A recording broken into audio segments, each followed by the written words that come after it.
How's it going, everyone? Welcome back to Freddy or Not, where my name is Freddy and I am ready to dive into today's topic, which is a show about a boy meeting a female soul reaper before getting sanctioned by a soul society to hunt demons. That's right, we're talking about YuYu Hakusho. So be sure to like and subscribe because today we are ranking every single fighter from YuYu Hakusho, from weakest to strongest. Right off the bat, I should clarify that we are ranking each fighter at the strongest we've seen them in the series. With that said, let's jump right in with the low D class fighters, starting off with number 70, Game Master. Now, their ability seems intimidating, but it's really not. If you beat him in a video game, he dies. And you can try as many times as you want, but if you quit, you die. I mean, sure, he's good at video games and all, but you literally have as long as it takes to get good and beat him. And beyond that, I imagine he still needs food and water, and physically, he's just a little kid, so realistically, even if you can't beat him in a video game, you just have to survive longer than him, and you'll probably die after 3 days without water. And just about all the demons and fighters on this list can easily survive 3 days without water. And those who can't are gonna last longer than a kid who will die of dehydration faster than an adult. I mean, Game Master straight up has an ability where he literally can't win unless the person he is fighting decides to kill themselves. Anyways, next up is Yanagisawa. He has the ability to change his appearance, which is not really that useful, but I imagine he would still be able to beat Game Master by outlasting him. Number 68 is Baldock the Bat Tamer. The only advantage he has is the ability to fly around, but as Yusuke showed, if you get your hands on him, he goes down fairly easily. Number 67, Kido. He has the ability to stop your movement by stepping on your shadow. This immediately makes him a hard counter to Baldock, who he can knock out of the air by stepping on his shadow. With this, we get into the fighters from Genkai's tournament, starting with Musashi. Musashi made Kuwabara awaken his spirit sword for the first time, which should definitely put him above everyone below him. Number 65 is Kuroda. He was able to make Kazamaru have to use his discharge technique, and Kazamaru by this point should be someone stronger than Kuwabara, at the very least. Number 64 is Kibano. Kibano used the darkness to his advantage to almost beat Yusuke. Number 63 is the first member of the Dark Tournament, Roto. Now, Roto is weak as hell, really only getting wins by taking hostages. However, he should at least be this strong to be relevant at all in the Dark Tournament. 62 is Goku Monkey of the Triad, who is quite similar to Roto as he took Botan hostage. And he isn't that strong either, as Kuwabara and Yusuke beat him by kicking him, but to his credit, Yusuke and Kuwabara were way stronger than their time in the Genkai tournament by that point. Number 61 is Miyuki of the Triad, as she was low-key choking Yusuke out for a minute there. Number 60 is Goki. Now, Goki is strong enough that Yusuke had to fire the spirit gun into his mouth in order to damage him. Number 59 is Kazamaru. His techniques were noted stronger than Yusuke's spirit gun at the time, and Yusuke only won that fight due to sheer luck. Number 58 is the final member of the Triad, Inmaki, as his ability to turn invisible makes him a nuisance that required the Spirit Shotgun to take out. With 57, we get to the Saint Beast, starting with Genbu. Now, Genbu is strong enough to give Kurama a little bit of a challenge, but he is only a D-class demon. From this point forward, we get into the C-class, starting with 56, Bakken. Bakken is a low C-class demon who Yusuke notes as extremely weak. Number 55 is Makentaro. You see, the axe plus the regeneration, on top of being a low C-class demon, should be enough to place him above the others so far. Number 54 is Byakko. Now, Byakko was actually kinda nutty. He was able to eat spirit energy, and he was durable enough to survive falling in lava. Those below him aren't touching him, let's be honest. Number 53, Urashima. Now, Urashima is not that strong, but he does have that box that de-ages people, and Loki, that's a crazy ability. But he only makes it this high because I think the people above this spot should realistically just be able to avoid that attack. Like, I don't think Urashima would have soloed the tournament or anything and just got unlucky with Kurama, right? Number 52 is Seaman. Now, Seaman seems really impressive, but you gotta keep in mind he was being amped by the rain, and he was fighting a Kuwabara who had no powers. On top of that, while his water golem thing is strong, he himself went down in one hit. Number 51, Rando. Now, Rando is no Rando. He was actually an insane threat for when he showed up, being a middle C-class demon. Yusuke really only got out of there alive due to dumb luck. Number 50, Seiryu. The number 2 Saint Beast got bullied by Hiei, but he was still fast enough to tag him and strong enough to decimate Byakko. I don't think Rando will be able to win here, he'll probably just get frozen. Number 49, Sniper.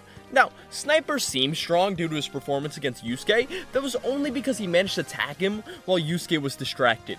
I don't think he'll be able to tag the people above this spot, and then he'll be taken care of as quickly as Hiei took care of him. Number 48, Gatasubai, the robot of the Ishigaki team.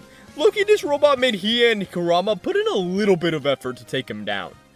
The next 3 spots are the main 3 members of Team Ichigaki, mainly Ryu, En, and Kai in that order. They were noted to be a hard fight for Team Urameshi, even if they would obviously win. And while they are very comparable, I rank them this way based on their performance, although honestly they're probably pretty interchangeable. Number 44, Ichigaki. Now, pure vibes here honestly, but I get the feeling he was the strongest on his team after his transformation, even if he was quickly dispatched. Moving on, we get to number 43, Gamma. Gamma was actually able to restrain Kurama's arms and legs, which is kind of insane when you think about it. Next up, Doctor. Now, Doctor can slowly kill people with his viruses. He has his psychic scalpel, which he can cut or disable people with. He can reattach his limbs, and honestly, he was able to take a beating from Yusuke and keep going. Like, he's kind of a menace. Easily a mid-tier Dark Tournament character. Number 41, Momotaro. Momotaro forced Hiei to make a Darkness Flame sword, but honestly, he was only stronger than 60% base Hiei and could not face the Darkness Flame in any capacity.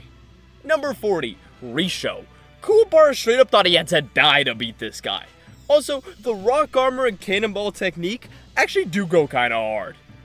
Number 39, the leader of the Saint Beasts, Suzaku. Now, Suzaku is low-key slept on because he wasn't in the Dark Tournament, but he was actually insanely strong. He is an upper C-class demon who uses lightning, has clones, and can heal himself. Yusuke straight up had to sacrifice his life in order to take this guy down. Insane performance. Number 38, Zero. Now, Zero was actually kind of bullying Hiei, I'm not gonna lie, and forced him to bring out the Darkness Flame to put him down. Number 37. From this point on, we arrive at the B-class fighters, starting off with the weakest member of Team Toguro, Elder Toguro. Don't get me wrong, he is a Toguro brother, he is strong, especially with his insane survivability, but a fly swatter was all it took to take him down, you know? He's low B-class for a reason. Next up, Karasu. Now, Karasu is a master of explosions who put up a good fight against Yoko Kurama. The only real question here is why put Bui above him? Well, quite simply, it's because Bui is an absolute behemoth who managed to push back the Dragon of Darkness Flames. This is a feat so outrageous, it's unbelievable. Number 34 is Master Genkai. She gave Toguro the fight of his life. Well, until Yusuke. But it speaks to her credit that he used 80% to kill her. Genkai is of course followed by the Master of Muscle himself, Toguro, who is in my opinion the best villain in the series. He is easily beating everyone beneath him, especially if he uses 100%. From here, we arrive at the A-class fighters, starting with Itsuki. Now, the chapter Black Saga spoke of how people can be weaker than Toguro for abilities that can make them an A-class threat. Itsuki is a perfect example of this. First off, he's a B-class demon, the same rank as Karasu and Bui by the way, and with his ability to trap people in a parallel dimension, I really don't know how the people below this are gonna deal with that. After this, we have the Special Defense Force, who are all capable of dealing with A-class threats, with the most notable members being former Commander Utake and the current Commander Shunjin, who's also the one who beat Yoko Kurama in the past. I put them all in the same spot because ranking one above the other is literally impossible with the little information we have on them. Now, before we move on to the S-Class, I do have some honorable mentions.